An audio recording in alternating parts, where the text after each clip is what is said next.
जय श्री राधे। पूज्य श्री सद्गुरुदेव भगवान के चरणों में प्रणाम। आज पूज्य श्री भाई जी कहते हैं, मन में भगवान की चाह पैदा करनी चाहिए। जितने भी साधन हैं वे चाह पैदा करने के लिए हैं। यह चाह धीरे धीरे पैदा होगी, भगवान के नाम से, जप से, सत्संग से, तीर्थ स्थान से, सबसे होगी, किसी का खंडन नहीं। परंतु ये केवल चाह पैदा करेंगे तीव्रतर रूप में भगवान से मिलने की। बहुत लोग पूछते हैं कि भजन नहीं होता है, क्या करें? भजन होता नहीं है या करते नहीं हैं? वे कहते हैं करना चाहते हैं परंतु होता नहीं है। यह बात समझ में नहीं आती है। जिसको धन की चाह रहती है उसको धन की याद नहीं आती, यह कैसे माना जाए? जो भूखा है वह भोजन को भूल जाए, यह कैसे माना जाए? सीधी बात तो यह है कि यदि हमारे मन में चाह है तो हम भूल नहीं सकते। यदि भजन की चाह है तब भजन हुए बिना रह सकेंगे नहीं। फिर यह प्रश्न ही नहीं बनता है कि भजन चाहते तो हैं परंतु होता नहीं है। अवश्य ही भजन होने की चीज़ है परंतु होने की चाह होनी चाहिए। भक्त को क्षण भर के लिए भगवान के विस्मरण हो जाए तो उसे अपार दुख होता है। उसके मन में इतना धिक्कार आता है कि वह कहता है कि मेरे समान कोई पापी नहीं है। कि मौसम कौन कुटिल खल कामी, जिन तन दियो ताहि बिसरायो, ऐसो नमक हरामी। सूरदास जी एक दिन क्षण भर के लिए भगवान को भूल गए। उन्होंने विचार किया कि यह भूल क्यों हो गई। वे पश्चाताप करने लगे कि मेरे समान पापी कोई नहीं है। कि मौसम कौन कुटिल खल कामी। उन्होंने 3 बातें कही। कुटिल जानबूझकर, टेढ़ा कर्म, कुटिल करने वाला, खल अर्थात दुष्ट और कामी संसार के भोगों में फंसा हुआ। क्षण भर के लिए भगवान को भूलने पर ऐसे विचार आए। देखिए, भजन जब जीवन बन जाता है तब उसके बिना रहा नहीं जाता। भजन 2 प्रकार से होता है, एक भजन किया जाता है और एक भजन होता है। जो भजन किया जाता है उसमें हम देखा करते हैं कितना समय हो गया। नित्य कर्म का आधा घंटा समय नियत है। यह व्यतीत हो जाए तब बाहर जाकर अखबार पढ़ें। क्या करें, नियम ले रखा है इसलिए करना है। यह जबरदस्ती भजन करना है। किसी ने कह दिया कि लाख नाम जपोगे तो तुम्हें बेटा हो जाएगा। बेटा चाहिए इसलिए लाख नाम जपते हैं। यदि बेटा नहीं हुआ तो छोड़ देंगे, दूसरी राह देखेंगे और कहेंगे कि कहाँ गए वे महात्मा जी, उन्होंने मेरा समय बर्बाद कराया। लाख नाम लिया और कुछ नहीं हुआ। यह भजन थोड़े ही है। जहाँ भजन में यह भाव है वहाँ व्यक्ति ऊब जाता है, उसे भारी लगता है, फिर वह छोड़ देता है। भजन तो वह है जिसके बिना रहा न जाए। कोई कहे कि छोड़ दो तब कहेंगे कि छोड़े कैसे, रहा नहीं जाता। देखिए, भगवान का स्वभाव है कि हम भगवान को जब चाहें, जिस रूप में चाहें, तब भगवान उसी रूप में हमारे अपने बन जाते हैं। माँ बना लेते हैं, बेटा बना लेते हैं, पिता बना लेते हैं, मालिक बना लेते हैं, नौकर बना लेते हैं, पति बना लेते हैं, पत्नी बना लेते हैं। हाँ, ऐसा होता है। वे भक्तिमती सुखूबाई के यहाँ सुखूबाई बनकर बैठ गए और सुखूबाई के पति की सेवा करने लगे। ऐसा इतिहास मिलता है। यह भगवान के लिए कोई बड़ी बात नहीं है, परंतु इसमें हेतु केवल और केवल विश्वास है। यह साधना की चीज नहीं है। कि यह गुण साधन ते नहीं होई, तुम्हारी कृपा पाव कोई कोई। भगवान सबको नहीं मिलते, साधना से नहीं मिलते। साधना में मोल तोल है। इतना साधन करें कि यह फल मिल जाए। साधना करनी चाहिए, इसका कोई विरोध नहीं है।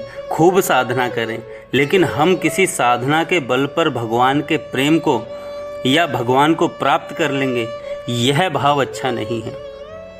ऐसी कौन सी साधना है, कौन सा मूल्य है जिससे भगवान मिल जाएंगे?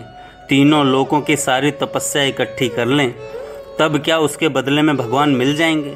क्या भगवान कोई कीमत है? भगवान की कोई कीमत है? कोई कीमत नहीं है। भगवान अमूल्य हैं और अमूल्य ही मिलते हैं।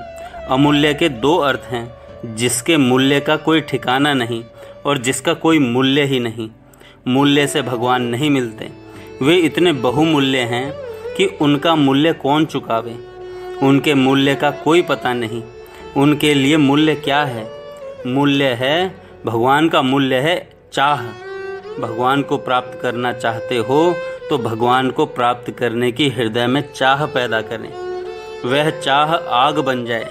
यह अलंकारिक भाषा नहीं है, चीज ही ऐसी है। भगवान की चाह वह आग बन जाती है जो अन्य समस्त चाहों और इच्छाओं को जला देती है। यदि जलाती नहीं है तो भगवान की चाह नहीं है। यह कसौटी है। जगत से नाता तोड़ना नहीं पड़ता, स्वतः टूट जाता है। उनकी चाह अन्य किसी चाह को बर्दाश्त नहीं करती, यह दूसरी किसी चाह को भगा देती है। तुलसीदास जी ने कहा है माया खलु नृत्य की बेचारी। उन्होंने कहा है कि भक्ति के सामने माया रह नहीं सकती है। भक्ति पटरानी है और माया नर्तकी है। बेचारी माया तभी तक मोहती है, नचाती है, जब तक भक्ति देवी नहीं आती। भगवान की साक्षात पटरानी भक्ति देवी आ गई तब माया चली जाती है।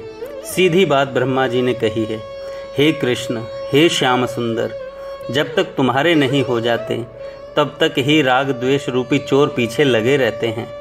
तभी तक यह घर जेल खाना बना रहता है और मोह की बेड़ियां पैरों में पड़ी रहती हैं। जब तुम्हारे हो गए तब राग द्वेष रूपी चोर भाग जाते हैं। घर का जेल खाना टूट जाता है और पैरों की बेड़ियां कट जाती हैं। जब तक भगवान नहीं आते तभी तक ये चीज़ें हैं। यह कसौटी है। अगर हमारे मन में भगवान की चाह है, वह चाह जगत की चाह को खा जाएगी। उसकी एक बार झांकी आ जाए तब दूसरी झांकी पसंद आएगी ही नहीं। माइकल नामक एक ईसाई सज्जन थे।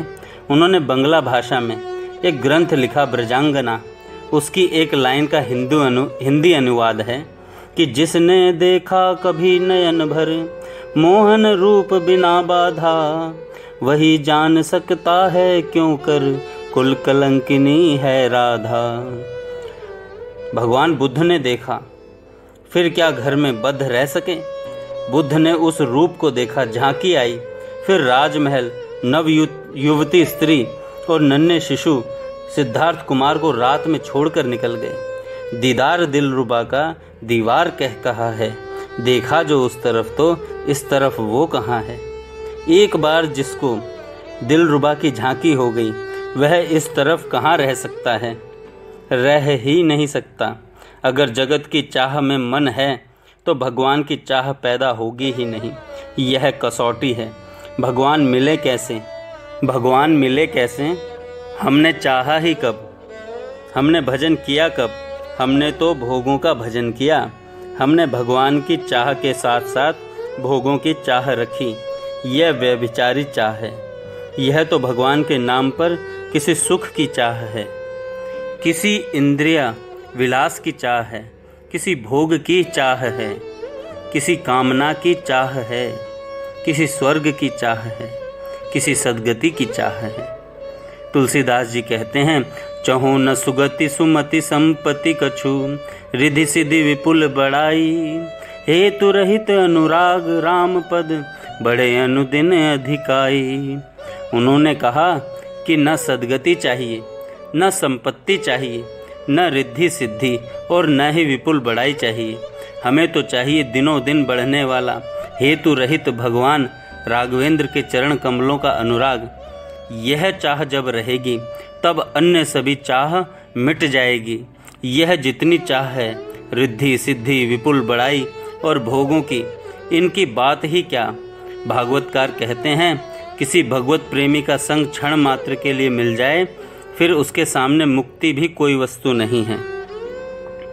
भगवान के सामने जाकर हम किसी भोग की लिप्सा को सामने रखते हैं, मन में छिपी हुई वासना की पूर्ति चाहते हैं। भगवान चाहें तो कर दें, वह तो भक्त वांछा कल्पतरु हैं। वे अपने अंदर वह वासना पैदा कर लेते हैं। भक्त की दी हुई वस्तु को ग्रहण करने के लिए उन्हें भूख भी लगती है, प्यास लग जाती है, उन्हें डर लग जाता है। वह सब कुछ अपने आप बन जाते हैं। भगवान भक्त के लिए लोभ, भोग, भय, प्यास, क्रोध आदि सब बन जाते हैं। लेकिन यह ठीक नहीं भक्त के लिए। जो भगवान को चाहता है, जो अपने को सेवक कहता है, जो भगवान के प्रेम को चाहता है, उसके लिए तो एक ही चीज है कि भगवान के सिवाय अन्य कुछ न चाहे। जाहि न चाहिए कबहु कछु, तुम सन सहज स्नेह। कि जब किसी दूसरी वस्तु की चाह मन में नहीं होती, तब भगवान क्या करते हैं? फिर भगवान अपने आप को उसका बनाकर भी अपने को नहीं मानते। यह बड़ी विलक्षण बात है। अपने आप को उसका बनाकर उसको हाथों में सौंप देते हैं, उसके हाथों में सौंप देते हैं। फिर वह चाहे जैसे बरते, चाहे जैसे बर्ताव करने पर भी कहते हैं, मैं तुम्हारा ऋण नहीं उतार सकता। देवताओं की आयु में भी तुम भले ही मुझसे मुक्त हो जाओ, परंतु मैं कभी मुक्त नहीं हो सकता, क्योंकि तुमने मेरा सब कुछ ले लिया। मैं तुम्हारा ऋणी हूँ, तुम्हारा ऋण नहीं उतार सकता। अपने आप को देकर भी भगवान ऐसा कहते हैं। यह उनका शील स्वभाव है। अतः भगवान की प्राप्ति में, भगवान के प्रेम की प्राप्ति में, भगवान के भजन की प्राप्ति में जो कुछ विलंब है, वह हमारी चाह का विलंब है।